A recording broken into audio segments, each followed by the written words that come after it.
انبیاء کیوں آتے ہیں؟ اللہ نے جتنی مخلوق بنائی ہے اس میں صرف انسان ایک ایسی مخلوق ہے اور جنات، جن کو اللہ نے امتحان کے لیے پیدا کیا ہے۔ خلق الموت والحیات لیبلوکم ایکم احسن عملا۔ ہم نے زندگی اور موت کو پیدا کیا ہے کہ ہم دیکھیں تم میں خوبصورت عمل کر کے کون آتا ہے۔ انا جعلنا ما علی الارض زینۃ لہا لنبلوہم ایہم احسن عملا۔ ہم نے یہ دنیا تمہارے لیے بڑی خوبصورت بنائی ہے، لیکن ہم یہ دیکھیں گے کہ عمل کو خوبصورت کون بناتا ہے۔ تو یہ ہمارا امتحان ہے، باقی کسی مخلوق کا امتحان کوئی نہیں۔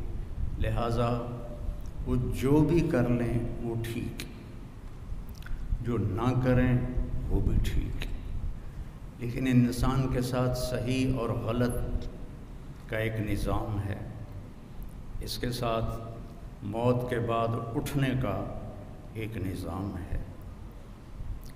تو اس کا کیسے پتہ چلے گا؟ یہ انسان کا جو علم ہے وہ بے بس ہے۔ ساری مخلوق کو اللہ پیدا کرتا ہے انتہائی تعلیم یافتہ۔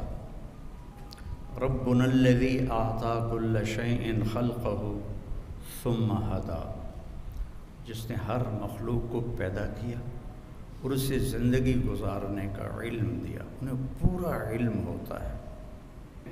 انسان کا علم واللہ اخرجکم من بطون امہاتکم لا تعلمون شیئا، ہمیں اللہ کہہ رہا ہے میں نے تمہیں ماں کے پیٹ سے نکالا، تم کچھ بھی نہیں جانتے تھے۔ چڑیا کے بچے کو اپنی زبان سیکھنی نہیں پڑتی، ہم اپنے بچوں کو سکھاتے ہیں۔ چڑیا کے بچے کو، کسی بھی پرندے کے بچے کو آپ بند کر دو، کسی سے نہ ملنے دو، اسے اپنی زبان کا پتہ ہے میں نے کیا بولنا ہے۔ انسان کے بچے کو بند کر دو 2 سال، وہ گونگا ہو جائے گا، اسے ایک لفظ بھی نہیں آئے گا۔ تو اللہ تعالیٰ کہہ رہا تم کچھ بھی نہیں جانتے تھے۔ فَجَعَلَ لَكُمُ السَّمْعَ وَالْأَبْصَارَ وَالْأَفْئِدَةَ لَعَلَّكُمْ تَشْكُرُونَ، پھر تمہیں علم حاصل کرنے کے آلات دیے، آنکھیں دیں، کان دیے اور دماغ دیا، عقل دی، تاکہ تم حاصل بھی کرو، شکر بھی ادا کرو۔ پھر ہم جو علم سیکھ لیتے ہیں، اور آج علم کی بڑی انتہا ہے، لیکن علم ایسی چیز ہے جس کی کوئی انتہا نہیں، دنیا ختم ہو جائے گی اور علم کا ذرہ بھی کم نہ ہوگا، چاہے وہ کسی بھی شعبے کا ہو۔ تو اللہ تعالیٰ فرماتا ہے وَمَا أُوتِيتُم مِّنَ الْعِلْمِ إِلَّا قَلِيلًا، ہم نے جو تمہیں علم دیا ہے بہت تھوڑا ہے۔ اللہ نے یہ نہیں کہا جو تم نے سیکھا وہ بہت تھوڑا ہے۔ وَمَا تَعَلَّمْتُمْ إِلَّا قَلِيلًا، جو تم نے سیکھا ہے نہیں۔ وَمَا أُوتِيتُم، جو ہم نے تمہیں دیا ہے۔ میں نے شریعت کا علم پڑھا، آپ ڈاکٹری کا علم پڑھ رہے ہیں، پڑھتے رہیں کہ کبھی ختم نہ ہوگا، شریعت کا علم پڑھتے رہو کبھی ختم نہ ہوگا۔ تو اللہ تعالیٰ کہتے ہیں الا قلیلا، تھوڑا سا ہے، تھوڑا سا ہے۔ تو اب انسان دنیا میں کیوں آیا ہے؟ اسے کیا کرنا ہے؟ نہیں جانتے۔ موت کیا ہے؟ شروع سے ایک بہت بڑا طبقہ ہے، آج بھی ہے، آئندہ بھی ہے۔ ہیہات ہیہات لما توعدون، کچھ نہیں ہے، کچھ نہیں ہے موت کے بعد، مر گئے، مٹی ہو گئے۔ ان ہی الا حیاتنا الدنیا نموت ونحیا وما نحن بمبعوثین، بس یہی زندگی ہے، یہی جینا ہے، یہی مرنا ہے۔ جو بابر کا ایک مقولہ مشہور ہے، بابر بعیش کوش کے عالم دوبارہ نیست۔ مغل بادشاہ بابر پر ایک دور تھا جب وہ شراب بھی پیتا تھا، داڑھی بھی منڈاتا تھا، تو پھر جب اس کی رانا سانگا سے ٹکر ہوئی تو وہ بہت بڑا لشکر لے کر آیا تھا اور اس کے پاس بہت تھوڑا سا لشکر تھا، تو اس نے پھر شراب کی صراحیاں توڑی، داڑھی منڈانے سے توبہ کی اور اللہ نے اس کو رانا سانگا کے خلاف فتح دی۔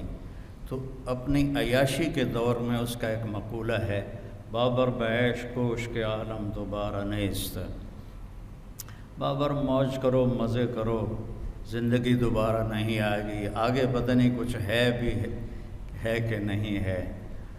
تو ہمارے علاقے کی پنجابی میں ایک محاورہ ہے، اے جہاں مٹھا تے اگلا کہیں ڈٹھا، تو وہ جو مرتا ہے وہ دیکھ لیتا ہے، جو مرتا فکشفنا عنک الغطاء فبصرک اليوم حدید، جب تم مرتے ہو تو ہم تمہاری آنکھوں سے پردہ ہٹا دیتے ہیں اور تمہاری نظر وہ دیکھتی ہے جو تم کبھی بھی نہیں دیکھ سکتے تھے، اور تمہاری نظر بے خطا ہو جاتی ہے، جس کا تم انکار کرتے تھے وہ سب کچھ تمہارے سامنے آ جاتا ہے۔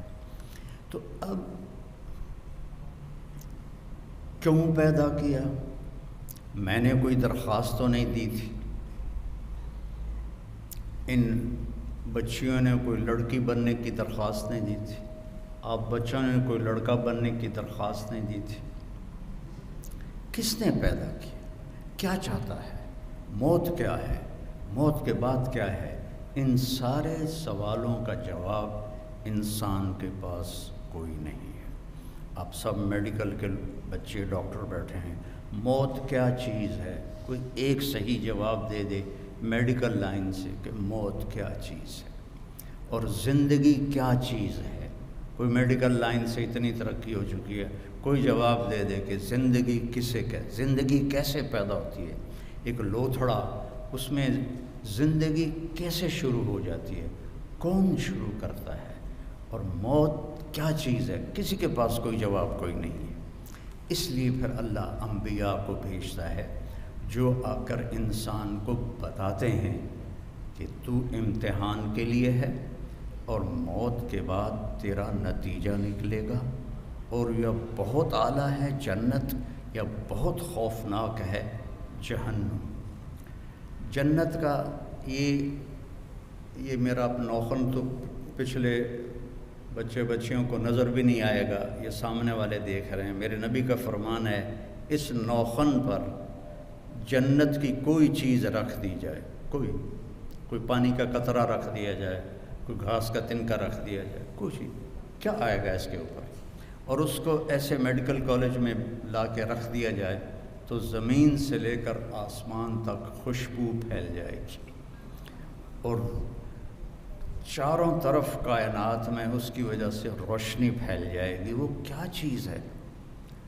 اور دوسرا بھی انتہا بتائی کہ جہنم کے ایک ڈول پانی، جہنم کا ایک ڈول میں 6-7 لوٹے پانی آتا ہے، اس کو 7 سمندر میں ڈال دیا جائے۔ میں نے سارے بڑے سمندروں کا سفر کیا ہوا ہے، اس میں اسے ڈال دیا جائے اور 71% سمندر کا پانی ہے اور 29% خشکی ہے۔ اس میں اگر وہ ایک ڈول پانی ڈال دیا جائے تو سارے سمندر کھولنے لگ جائیں گی۔ کیا ٹیمپریچر ہوگا اس کا؟ اور اس میں وہ غوطے کھائیں گے، وہ انہیں پلایا جائے گا۔ تو وہاں 2 انجام ہیں، ایک بہت اعلیٰ، ایک بہت خوفناک۔